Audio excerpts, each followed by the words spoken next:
Living with the dead, cooperation with the deceased and effects of materialism, vaccination and pharmaceuticals on the afterlife.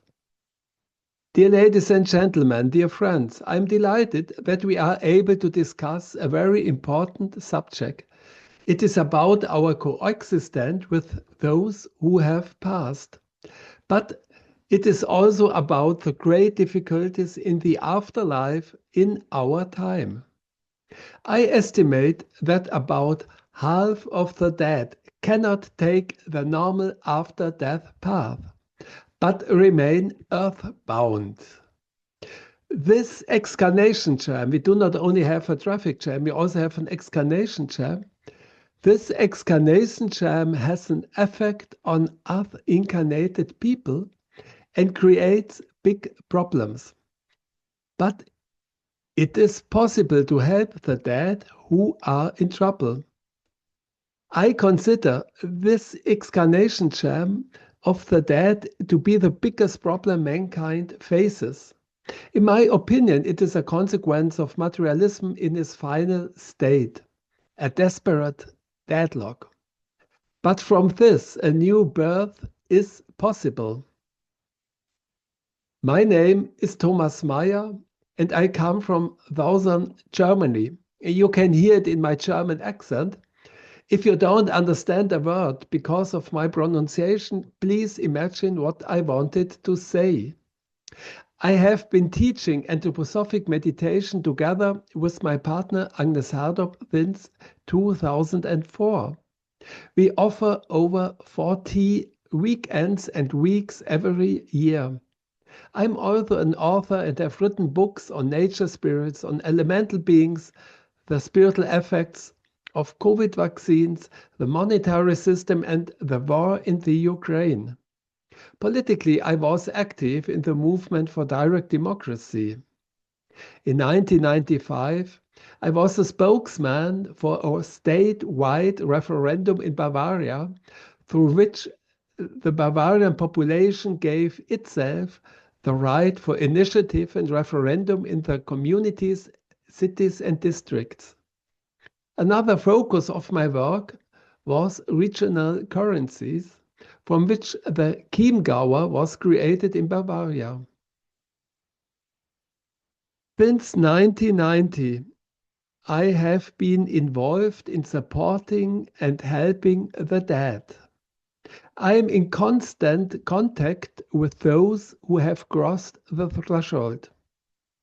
There are encounters every day. Everything I'm going to tell you this evening is based on these concrete experiences. The suffering of the deceased is very touching for me. I have researched a lot here, and I was very happy when my colleague Iris Paxino brought the subject of helping the dead to the public's attention with her book, Bridges Between Life and Death. This book is also in English, and you will find more about that, what I'm going to tell now. How does it start? In 1990, my girlfriend Angela died in a car accident. It was a big shock for me. In the age of 25, death was still very distant. I had already done a lot of research into anthroposophy at that time. So, at least in theory, I was already familiar with the idea of living together with the deceased. I was shocked by Angela's unexpected passing. A few days after her accident, Angela appeared before me. I was able to experience her more clearly, and she was more real to me than when she was still alive. Of course, I couldn't see her with my physical eyes, but she was tangible and really there. She was much more real and evident than the material world. Often supersensible experiences are more real than the material world. She then came towards me and penetrated my body and above all my heart, which became soft, warm, and bigger. And I could now experience Angela within me from the inside. I understood that Angela came to comfort me and to show me that we are still connected. Angela has never condensed into such a tangible etheric form again since then. Today I know that the dead often show themselves very tangible once or twice to their loved ones in order to initiate contact. After that, the contact is much more subtle and delicate. For me, the experience I described was so powerful and evident that it lives forever in my soul. However, it took me about a year to really understand how communication with those who have crossed the threshold works. To do this, I had to go through the grieving phase and become free of it. Today I know that grief often covers the bereaved like a dark cloud of the soul, which is why they cannot experience the deceased loved one, even though they are very close. I experience Angela again and again in my thoughts. Certain thoughts have a specific warmth, movement, and power by which I recognize Angela. She then winks along with me. She colors my thinking. You have to know this. We never think alone. Spirits are always thinking with us. The big question is only which spiritual beings we allow into our thinking. This connection with Angela in the spiritual world brought about some significant changes. After Angela's passing, I was able to read Rudolf Steiner's books much better. What had previously remained abstract and unclear now took on juice and color. I understood everything much better. Angela helped me here as a friend in the spiritual world. I worked through anthroposophy with her once again. During her lifetime, she had not been involved with anthroposophy, but now she was very interested in it. Why? Anthroposophy describes the spiritual world, the world in which she now lived. She needed the description in order to orientate herself in the spiritual world. In a foreign country, a map or a travel guide are very helpful. That's why for a few years she was always with me when I was studying spiritual texts. My meditation changed in similar way. It became stronger, more substantial, deeper, and more regular after Angela's passing. Angela meditated with me. I learned two things from these experiences. First of all, spiritual science is more important for the dead than for the incarnated. If I'm not interested in the spiritual world as an incarnated person, then life still goes on. You can also live without spirituality and spiritual science. I do not really understand how it is possible, but it seems to be possible. But it is quite different with the deceased. Without spirituality, their lives come to a standstill. They have no idea where they are, meet no one, and perceive nothing of the spiritual environment. This is why the dead who had no access during their last incarnation to spirituality often begin to take an interest in spiritual science. Secondly, I have learned that you need a dynamic dead person at your side for a spiritual path of schooling. You understand more with him and he gives you the strength and security you need in your spiritual path. A real support in the spiritual world is very helpful. It can be a deceased person, or even better, a team with several dead people, your own angel, and perhaps some special elemental beings and Christ. Teamwork is better than working alone. It is very important to cultivate these spiritual friendships. This creates a home base, a foundation in the spiritual world. I often experienced Angela in my will. That's another way of connecting with those who have crossed the threshold. She inspires me with certain topics. She permeates my will and gives me the necessary strength and motivation. Angela also introduced me to the subject of helping the dead. In the early years, she was present every time I worked with someone who has passed.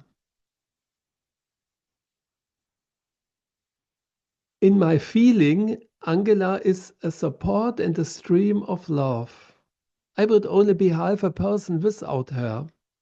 Her death has, of course, changed our relationship, but the intimacy and love has not diminished. On the contrary, it has increased. Looking back, her death was a great blessing for both of us.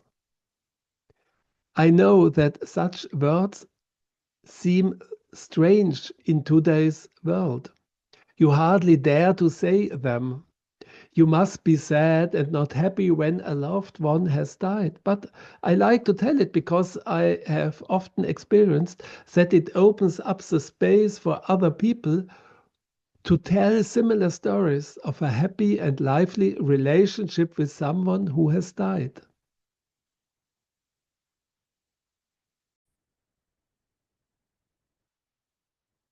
At this point, I must say a few basic things about understanding those who have crossed the threshold. In earlier times, people experienced the deceased quite naturally. They were always there. In all ancient cultures around the world, the honoring of ancestors was very important. People did not make this up, but it was a natural experience that the dead were there and involved. Even today, the connection to the ancestors plays a very important and everyday role in Africa, South America, and Asia. Through today's intellectualism and materialism, many people have become so dense and hardened in their physical bodies that they can no longer feel the spirit beings that surrounds us. This is a basis for a new world religion, materialism and transhumanism. This new world religion is based on the view that human beings consist only of the material body, have no independent soul and spirit, and that there is therefore no afterlife. This is a central belief of transhumanism. This is why rich people have their dead bodies frozen. They hope that their bodies can be defrosted and brought back to life in future times. Not everyone is so deeply convinced by materialism, but even among these people, the view is very popular that nothing can be said about what happens after death. This statement is very stupid and ignorant for three reasons. First of all, there are thousands and thousands of reports of near-death experiences in which the first phases of the afterlife are described again and again. Secondly, there are detailed descriptions of the afterlife in spiritual science. Rudolf Steiner had done pioneer work. There are similar descriptions from earlier cultures, for example, the Tibetan or Egyptian Book of the Dead. And thirdly, there were always people who perceived those who have crossed the threshold and were able to report on how they were doing. If you are interested in the afterlife, you could ask these people. Unfortunately, our so-called science at universities is not interested in any of this. They simply don't look at it. It doesn't fit in with the materialistic dogma. So is it in our time. But where do the dead live? The deceased live in these spirit spaces where we incarnated humans dream or sleep. We humans are awake in sensory perception and thinking. In our feeling life, we are not so awake, but dreaming. That is why it is more difficult to grasp what we feel. In our will, we are completely asleep. We actually only ever experienced the results of our will. These insights can help us to realize where the dead are. The dead live in the spaces of our feelings and will. They are not far away, but in our subconsciousness. Many things are very different in the world of those who have crossed the threshold. Those who have passed live in each other and not next to each other.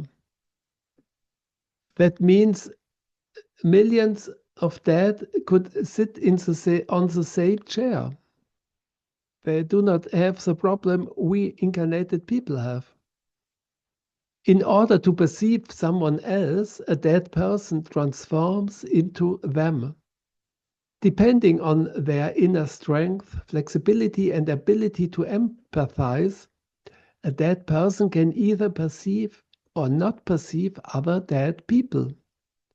He either experiences companionship and warmth, or he suffers loneliness and coldness. This also applies to the angelic world that surrounds the deceased. A deceased can only perceive their angel and other angels if they have the opportunity to slip into their angel and transform themselves into them. The dead are much more active and alive than we incarnated people. They are actually the living, and we are the dead. Yeah, what are the most important milestones in the afterlife? The afterlife is very complex. I just want to emphasize the three central stages here. There is not just one death, but three deaths, which accompanied by different fears. The first death is the leaving of the physical body and therefore of the sensory perceptions. This is the familiar moment of death.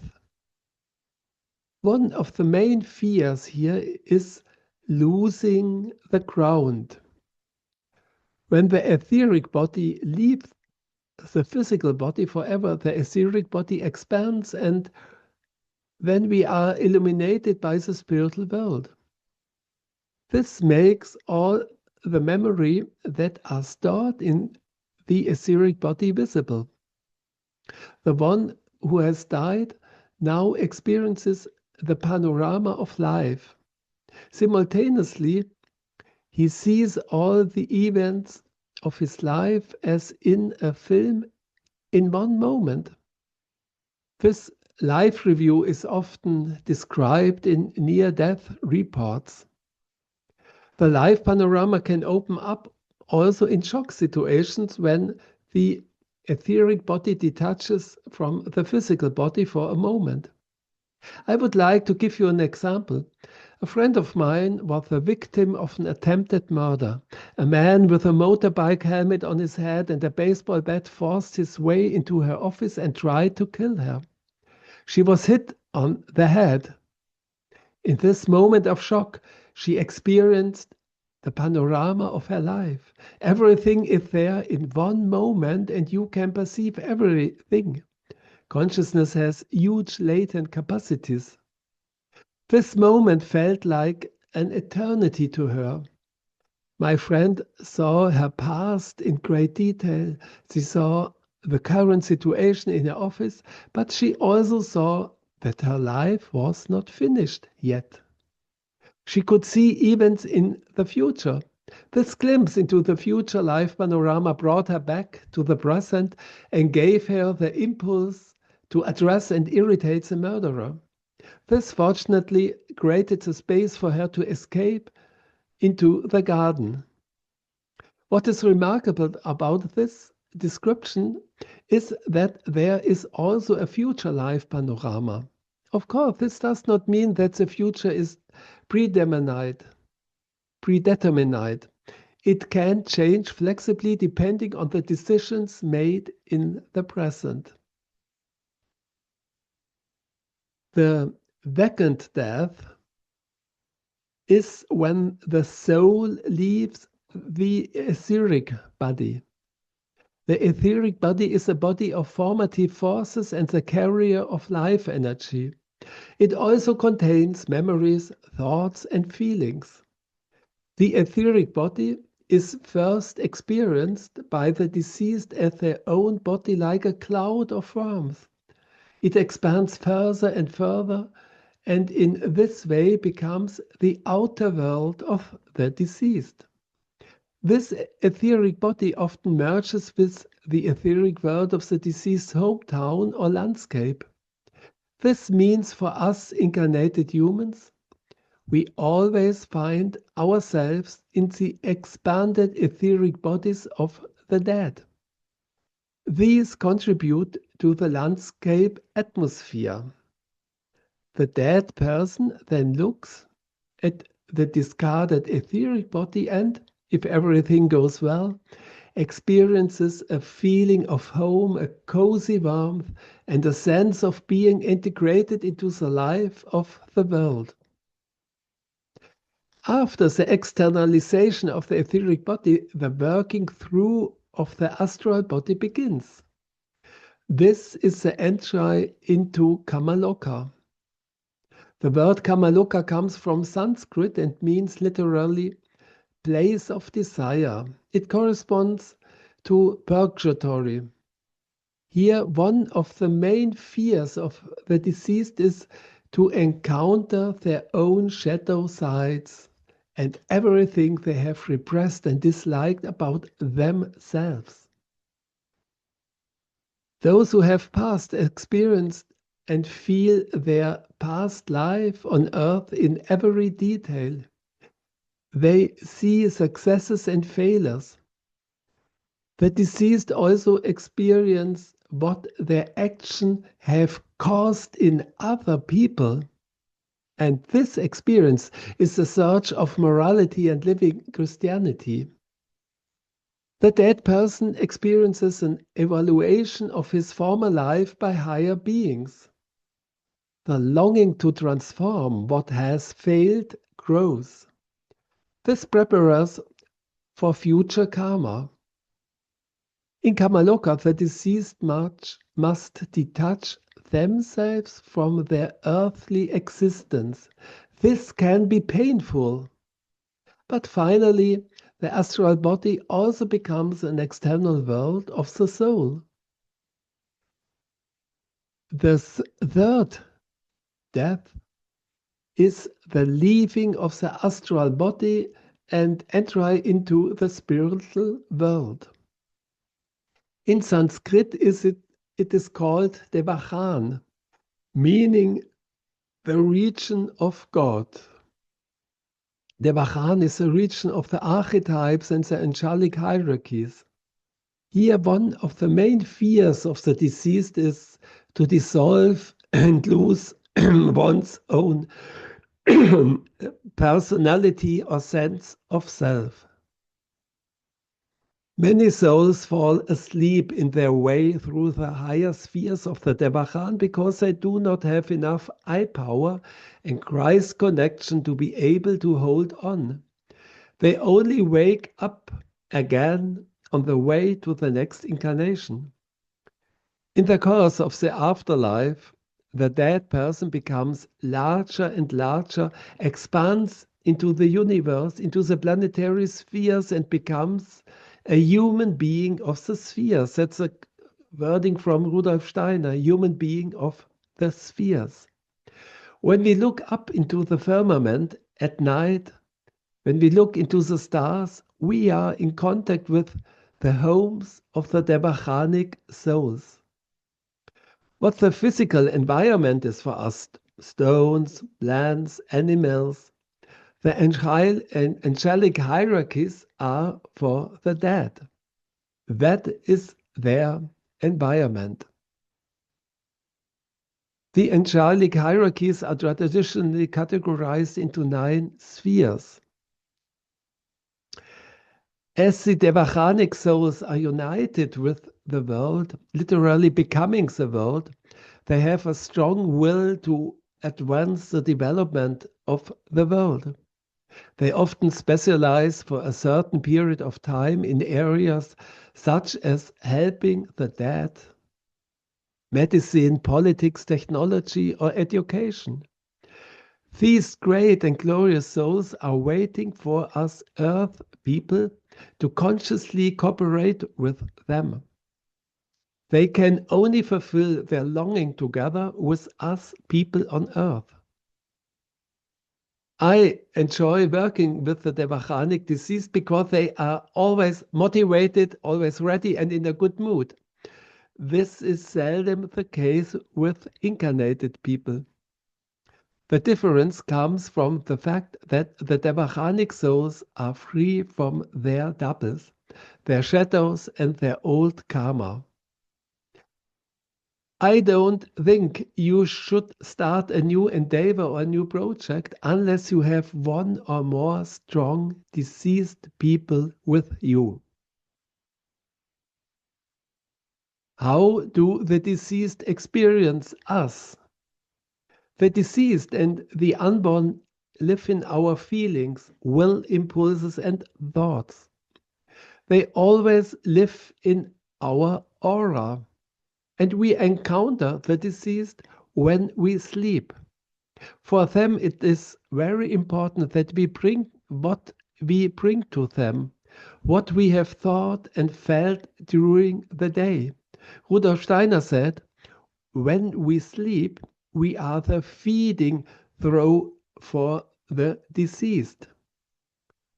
It is a very bad experience for many who have crossed the threshold when beloved family members break off contact with them. To think that the dead are dead and no longer responsive is a terrible rejection for them and a painful loss of contact.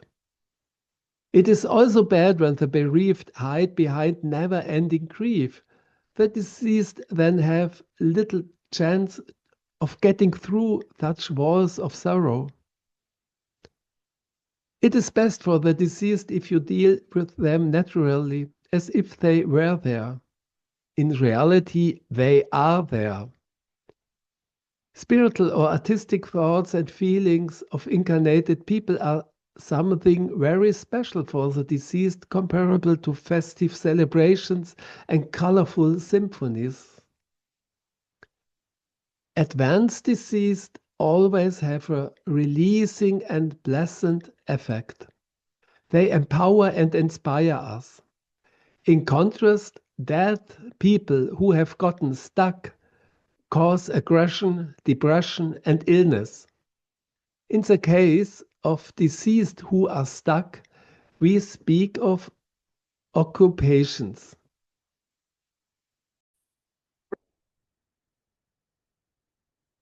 One of the most important facts in our time is overlooked. in the public consciousness because it is hardly ever talked about. This is following.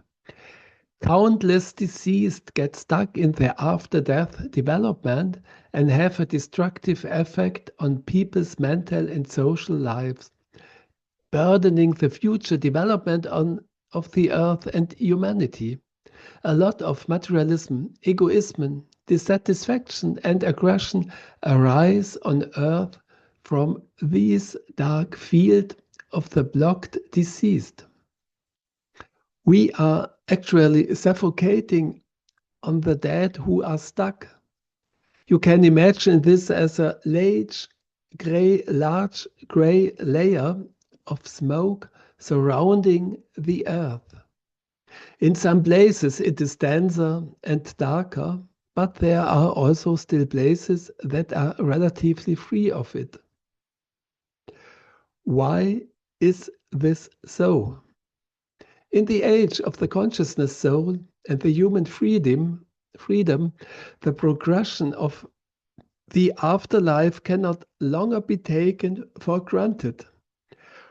Whereas in the Middle Age, souls were usually taken up by the angels and guided through the afterlife by them, today this only happens if the person turns to the angels. In the development of human freedom, the spiritual world leaves us free not only in earthly life, but also in the afterlife.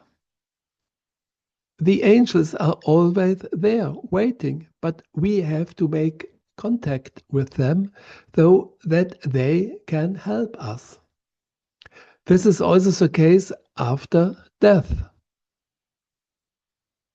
The dead can only progress after death if they have prepared for it on earth and have taken the necessary impulses and connections with them. But this happens far too little in our time. There is hardly any spiritual preparation for dying. I estimate that up to 50% of the deceased today have blockages in their afterlife. They have problems of excarnation and need help. These souls can no longer find their way into the bright spiritual world and end up in dead ends, in entangled or disastrous situations. Over the past few decades, I have encountered many variants of after-death blockages. I will tell you some kinds. Let's start with the earthbound deceased. The earthbound dead get stuck in the etheric body and do not experience the light of the spiritual world. They do not fully complete the first death. Since the etheric body hardly expands, the panorama of life does not become visible. The person misses out on this glorious moment of the afterlife. They do not enter Kamaloka and have no contact with the angels. Kamaloka takes place in the sphere of the moon and Mercury. If the person cannot expand into these spheres, we speak of earthbound dead. There are a lot of reasons for this. One of the biggest reasons is that those who have crossed the threshold stays blind there. With the first death, the dead leave their physical body and therefore no longer has any sensory perceptions. Only inner perceptions remain. People who have not developed any inner perception abilities during their lifetime, for example through art, religion, meditation, or love of nature, do not bring any organs of perception with them for their afterlife. They are blind to the spiritual world. And if, in addition, there is a deeply rooted materialistic thinking, that has overshadowed the natural soul organs with a gray veil, then it remains dark for a long time. Such dead people are surrounded by a frightening emptiness. They can no longer return to the sense world. And the dark nothingness in front of them frightens them. They are all alone. There is no one there to help them. This blindness continues until they have learned to generate spiritual light that illuminates their surroundings. But even then, they can only see as far as their soul light reaches. Many dead people can only perceive the lower regions of the astral world because they cannot illuminate the higher regions. Rudolf Steiner describes this darkness after death with the following words. Wisdom is spiritual light. And if we do not acquire spiritual concepts, that is the best way not to have light over there. But if you have no light, you move away from the sphere you should illuminate and come back to earth and become a destructive center on earth, and can then only be used from time to time by a black magician to provide inspiration for very special tasks and destructive works on earth. So much for Rudolf Steiner. A second group of earthbound dead are the deceased who believe that they have not died at all.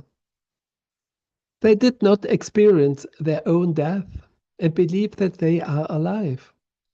They walk around in their etheric body in the fabulous surroundings, and their etheric body retains the former shape of their physical body, which they remember, though they think they still have their physical body. They are only surprised that other people no longer react to them as they used to. At some point, they adapt to this situation as there is nothing else they can do. It can happen in the case of a sudden or unconscious death, for example, an accidental death, or under the influence of drugs or alcohol. With these dead people, it is important to make it clear to them that they are dead.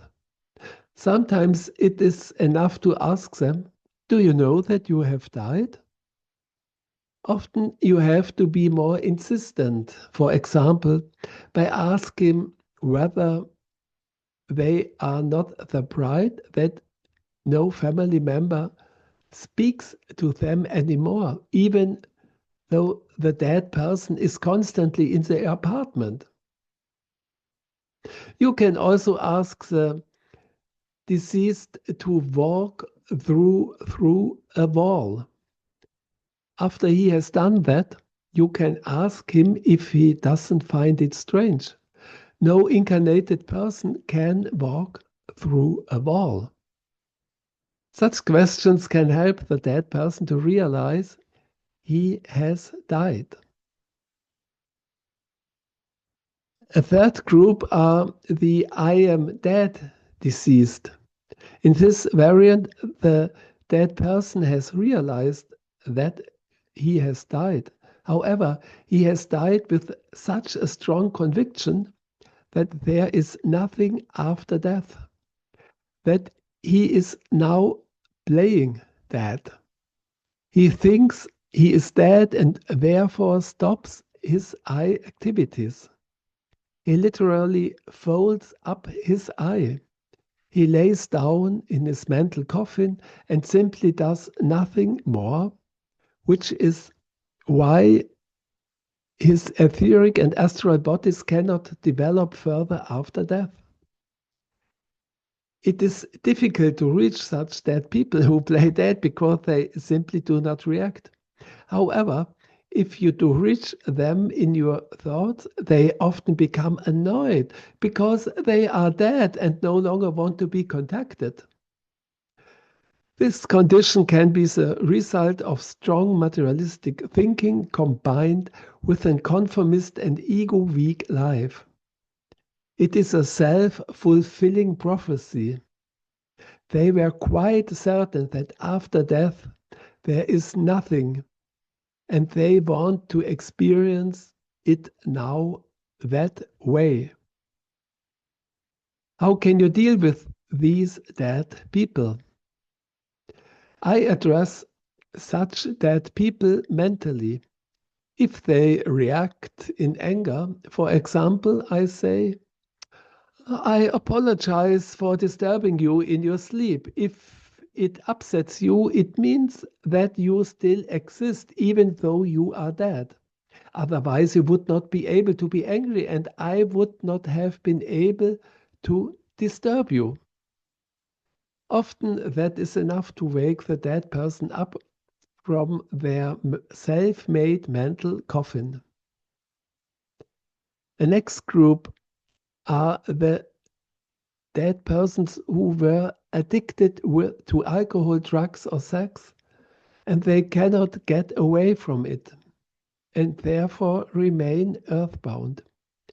These dead often attach themselves to incarnated people through whom they try to satisfy their addiction. Junkies often have excarnated junkies in their aura. Behind the back of an incarnated alcoholic, there is often an excarnated alcoholic drinking through them. They can no longer swallow alcohol themselves because their material body is no longer present. But they can partake in the drunkenness of an incarnated alcoholic. Since the incarnated alcoholic is now not only plagued by his own addiction, but also by the addiction of the excarnated alcoholic, it is very difficult for him to break his habit. The possession glues everything together. Even if the incarnated person wants to become abstinent, the occupying alcoholic powerfully and greedily urges him to continue drinking. When treating addicts, it is therefore recommended to first check whether the person is being possessed by a dead addict. Once the dead possessor has been removed, the incarnated person has a better chance of overcoming the addiction. The next group are the dead who cannot let go. It often happens that a dead person cannot let go of their house, their company, their marriage, or their mission. They then go to their office every morning and take care of everything there. Or they continue to live in their house. It is then only very annoying that at some point other people are in his house. It may happen that the dead person then spreads a bad mood and puts a strain on the new resident of his former house. I have had several cases where a dead person was jealous of a new husband of his former wife. The dead person was filled with a violence. What is that guy doing in my flat and in my wife's bed? He should keep his hands off her. Again and again, this dead person tried to instigate a quarrel between the new couple. Often we are not dealing with whole deceased, but only a part of their soul. That is important to understand. It's not always a whole deceased. Often it's only a part. This means that one part remains earthbound while the other parts go partway on, but are blocked by the earthbound part. Then there are those who have passed, which are caught in a materialistic dream world. Our imaginative life takes place in the etheric body. When after death the etheric body is no longer inhibited by the physical body, the ideas are experienced more realistically. This is a temptation for the dream world deceased. They fantasize their way into an ideal life, an ideal material world like eternal parties, great wealth, beautiful women, or fast cars. They experience all of this up close and reveal in it. Distracted by this dream world, they can easily be used and trained by excarnated black magicians. We have other groups. We have deceased caught in a spiritual dream world. We have vagabonds, dead black magicians, and we have deceased with hardened ether body due medications and vaccinations. Rudolf Steiner describes a spiritual attack on the human body in talks he gave in 1917. People will be inoculated against their disposition towards spiritual ideas. The materialistic physicians will be entrusted with the task of expelling the souls from mankind. So far, Rudolf Steiner. And this is happening today. And a lot of medications and vaccination leads to serious occupations of the etheric body and the phantom body of the human being. There is a wrong idea that the body is unimportant in the afterlife because the material body dissolves. However, the etheric body and the phantom body continue to exist after death and must develop in the afterlife. The phantom body is like the blueprint of the material body, the plan. And this plan exists in the spiritual world also if the matter dissolves. And if these bodies cannot expand into the cosmos, the dead person is chained to it.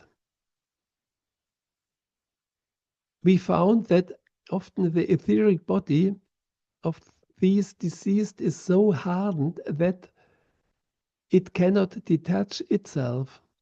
And such clumping of the etheric body can be a result from COVID vaccinations, chemotherapy, some pharmaceuticals, or drugs like heroin or cocaine.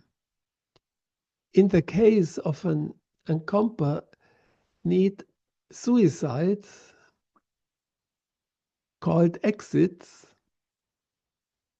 we have also observed a fragmentation of the etheric body. In Switzerland, we have a lot of people who do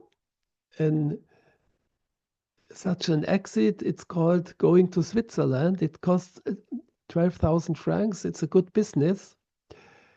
But in this case, the other members of the human being, including the eye, also fragmented as a result. First, the ether body explode, and then we have a ring of fragments, and also the other parts of the soul are fragmented, and it's for the soul like staying in a horror.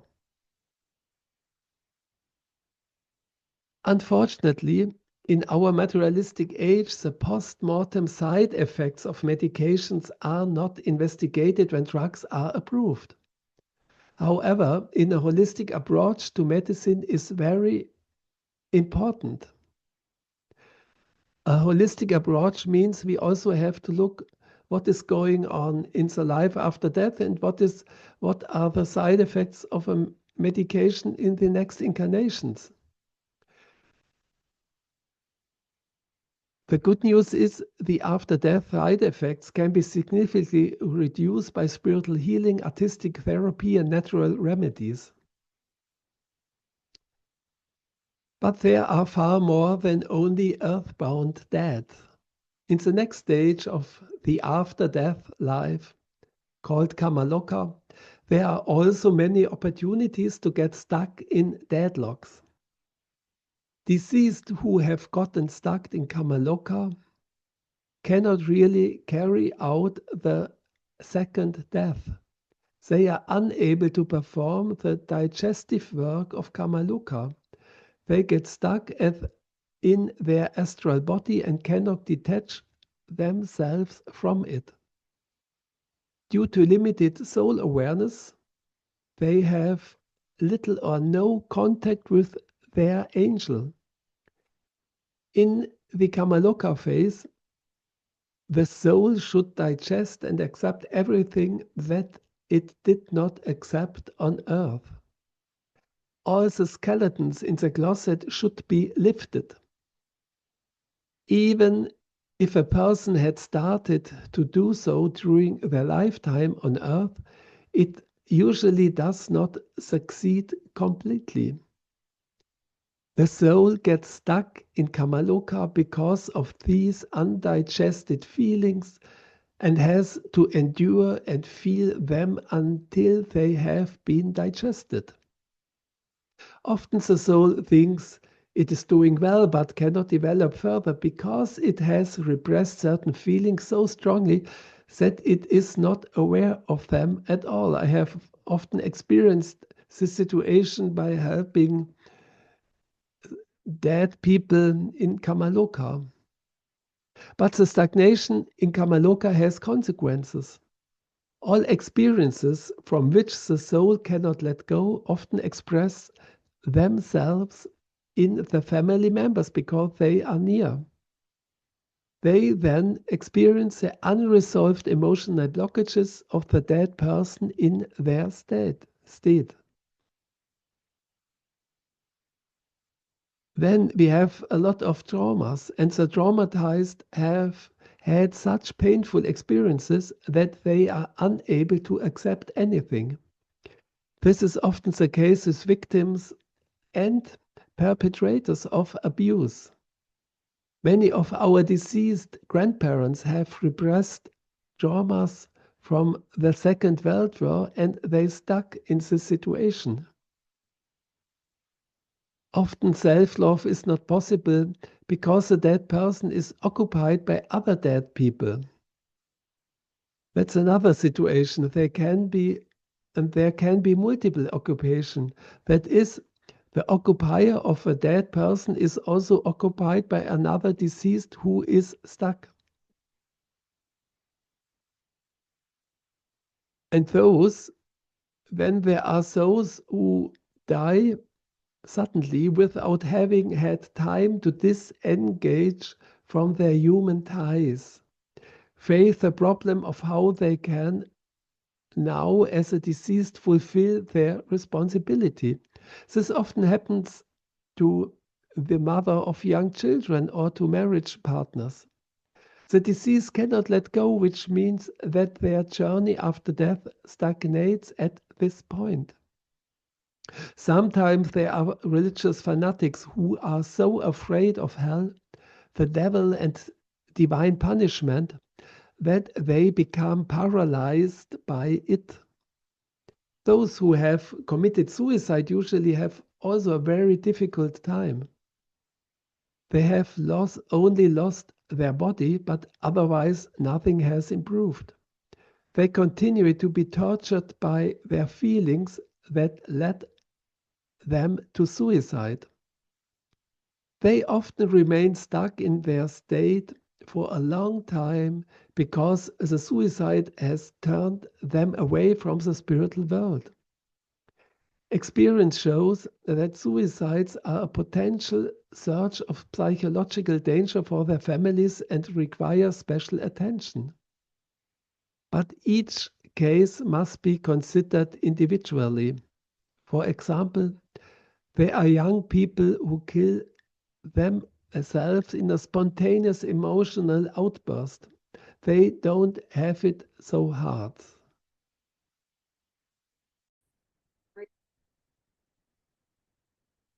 What the problems does the current excarnation germ of the deceased among us incarnated people create?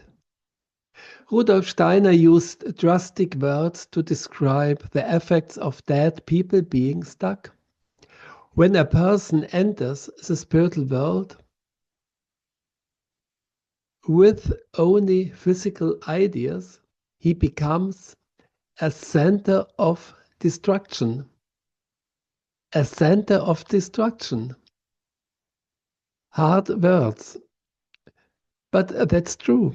Typical consequences of the influence of dead people who are stuck are mental illnesses, anxiety, depression, panic attacks, schizophrenia. If a psychiatric illness occurs, it can be assumed that there is a possession by a deceased person. Illnesses of the physical body are often connected to unresolved problems of the deceased. A doctor friend of mine who is awake in the region of the dead found that about 30% of his patients had a possession. Social disputes can arise from dead people who are stuck. And uncomfortable places and haunted houses are often occupied by the dead.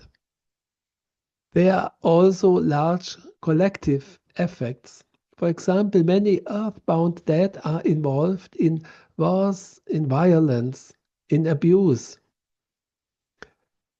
And the existing materialism is maintained by a worldwide mental field of materialistic deceased. The context of the excarnation germ is the present incarnation of Ahriman. I now want to go a little bit on the esoteric side of all this. In 1919, in several lectures, Rudolf Steiner described that the incarnation of Ahriman was going to happen at the beginning of the third millennium. We are there now. Regarding his descriptions, really puts you in the present days. Rudolf Steiner shows some driving forces that are preparing the incarnation of Ahriman.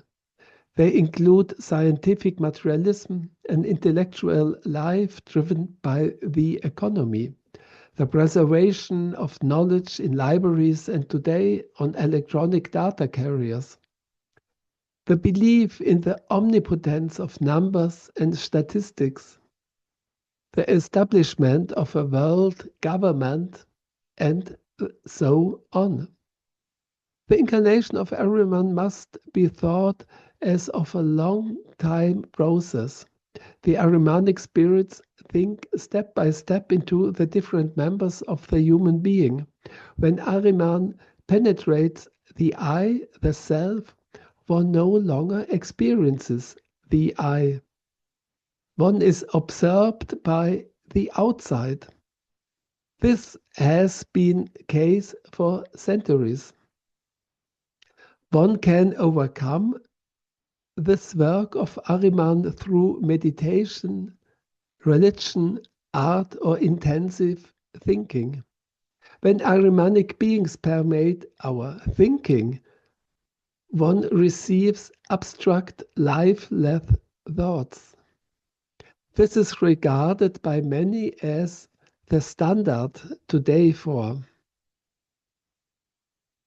And to a large extent, the Ahrimanic beings have already occupied the space of thinking. In the present time, the Ahrimanic beings are especially fighting for power over the regions of people's feelings. But although the Ahrimanization of human life bodies has begun, the result already visible today is the machine man with artificial intelligence, the ideal of transhumanism. The materialistic world religion is dominant today. That is the effect of the preparation of the incarnation of Ahriman. And the unspoken creed of the materialistic world religion is something like this. There is no spiritual world, only the material world. Sickness is the devil, dying is hell. Our heaven is survival. We want eternal life on earth. Our Redeemer and Savior is technical medicine and vaccines. Since we only consist of matter, our bodies can be replaced by technology. We receive eternal life if our brain is replaced by a computer. Science must only serve our creed. And we don't tell anyone that this is a religion so that nobody gets the idea that one could turn away from it.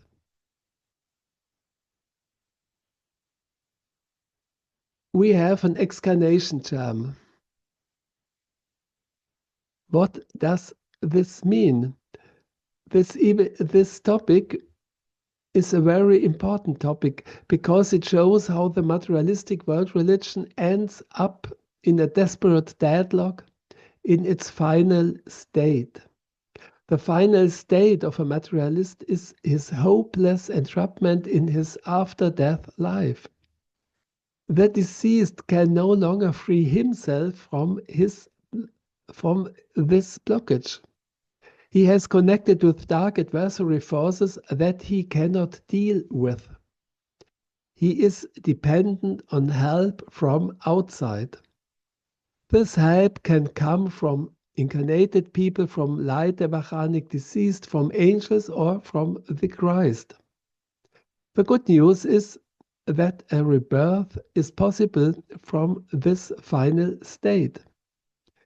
If the stuck deceased receives help from outside and participates in his own liberation, then he has had enough of materialism and is freed from it. It is like a burnout. Burnout candidates often cannot turn the situation around at an early stage, but think deeper and deeper into the burnout phases, from depersonalization to inner emptiness to depression to complete exhaustion. Only the experience that nothing works at all makes a turnaround possible.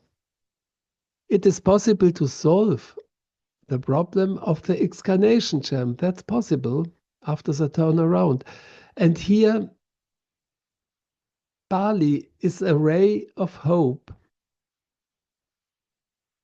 I will now speak a little bit more about the positive side of everything. And Bali is an Indonesian island that cultivates his own unique form of Hinduism, and spirituality permeates all of life. I was in Bali in 2024 and was very surprised because I found no earthbound dead there. Not one. No earthbound dead. The spiritual atmosphere in Bali is pure, light, and expansive, and through everyday spirituality, the constant struggle for harmony and funerals celebrated with joy, the Balinese deceased very quickly enter the spiritual world. The purpose of funerals in Bali is to help the dead on their afterlife. It is not about the grief of the bereaved. The idea is that the dead person is now going home. Earthly life was just a picnic outing. Now it's going back to the heavenly regions. There are up to 3 funerals, which take place in intervals of several years. Each funeral takes many hours and is very elaborate and expensive for the families. The purpose of the first funeral is to help the dead leave their etheric body and enter Kamaloka. The second funeral gives the Kamaloka phase a real boost. And the third funeral is dedicated to entering Devachan, the spiritual world. In Bali, there are clear ideas about the afterlife in the same way I have told you today. And it is also common for relatives to go to a spiritual healer to find out whether the deceased is in a good state and ready for the next funeral.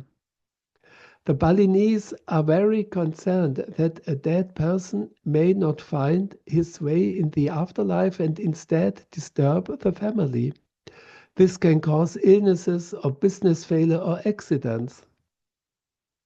The Balinese people live together with the dead all the time. Each house has a separate shrine for the dead. Richer Balinese also build a separate house for the dead. While in Europe and in North America, an estimate 50% of the dead get stuck. These illnesses of the dead hardly exist in Bali. This shows that the problem can be solved.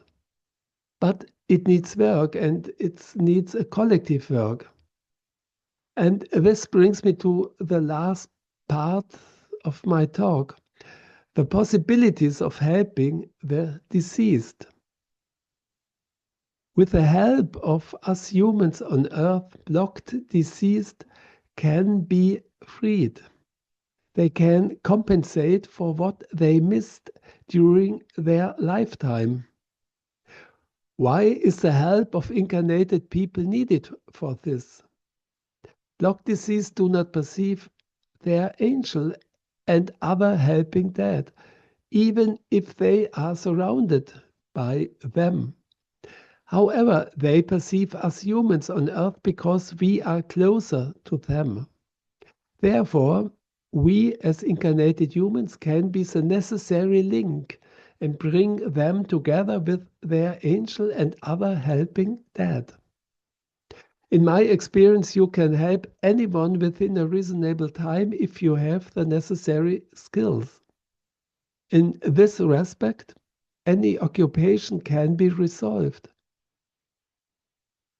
Some general steps of helping the dead, helping those who have crossed the threshold, are to go in contact with them. Those who have passed want contact and attention. They want to be addressed. Thinking warm thoughts for the deceased is soul food for them. Reading spiritual texts with them is a guide for the dead in the spiritual world. It is very effective to invite the deceased to meditations, church services, and other spiritual activities. The life review in Kamaloka can be supported by talking to friends and family about the past life, reading letters and memories, or looking at old photos. It is important not to remain abstract, but to get to the level of feeling, though, that the deceased can participate. A down-to-earth, well-meaning consideration of strength and mistakes helps the process of self-knowledge. On the other hand, glorification disturbs the Kamaloka.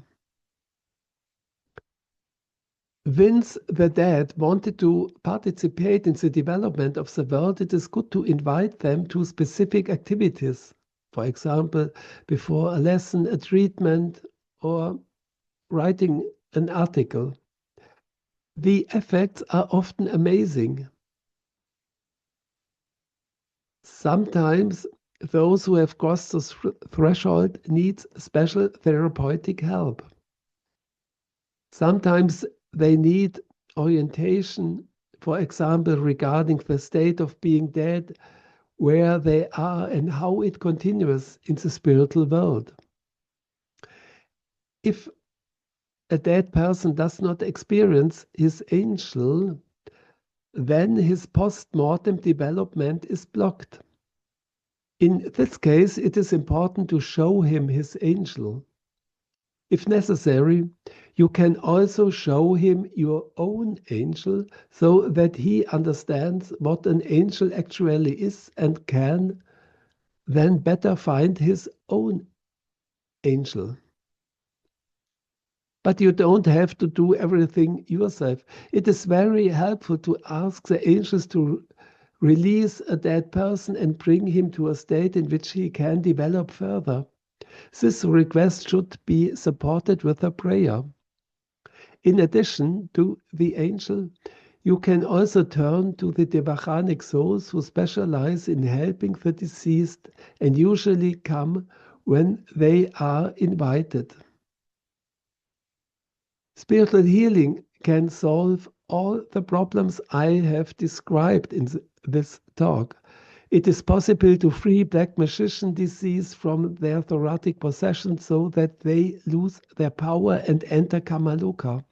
Also, the possessions of the members of the human beings by COVID vaccinations and pharmaceutical drugs can be solved by spiritual healing.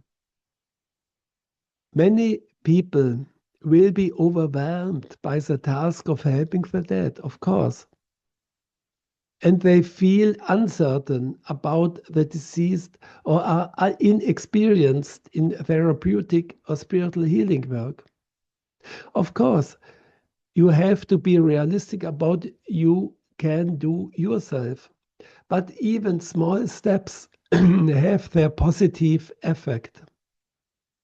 In all these actions, it is not so much about what you do, but more about how you do it, with what motivation, conviction, and strength. For then the spiritual world can respond.